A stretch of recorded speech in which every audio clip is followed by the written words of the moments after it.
طب ما هو جه اعتذر واتأسف وما كررهاش. أوكي، خلينا نقول ان هو مثلا اعتذر. راجل محترم جدا وما كررش الجرح ده.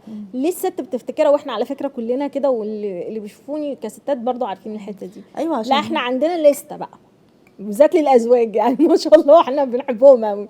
اللي هو يوم ما خطبنا عملت كذا، يوم تقطيع التورته عملت كذا، يوم ما رحت لاهلك عملت كذا، وافضل فاكره.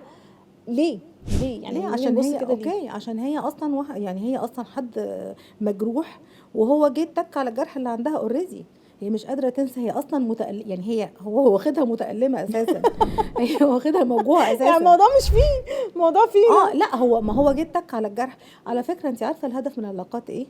التطور. يعني احنا ازاي؟ بندخل في علاقات مع بعض علشان ده يكشف لي ان انا عندي مشكله في كذا، فابدا اشتغل عليها، فابدا اتطور من خلال الاكشن اللي حصل ده او التجربه اللي مريت بيها معاه. يعني تقولي مثلا دي اشاره اه تديكي كده يعني لو علامه واحده، كده. زي ما انت بتقولي، واحده زوجها ضايقها شويه، وبعدين اعتذر وبطل يكرر الموضوع ده. طب ايه الجرح اللي لسه موجود؟ يعني ايه الجرح اللي مش بيخف ده؟ ما هو ده اللي احنا بنقوله بقى كتير. ده يعني انا جرح بشوفه تاني، ده جدا في جرح عميق حالات جدا. الرجاله بتبقى هتتجنن وحاطه في اعتقادها الست نكديه بصراحه. يعني لو اي حد ما كان هيقول كده، ما انت كل شويه بتعيدي وتزيدي، تعيدي وتزيدي، وتقولي لي عملت وتقولي لي سويت. طب ما انا كويس يا ست، ليه بتعملي كده؟ هي قصه دي بقى الحته اللي عايزين نحط عليها اه فليك.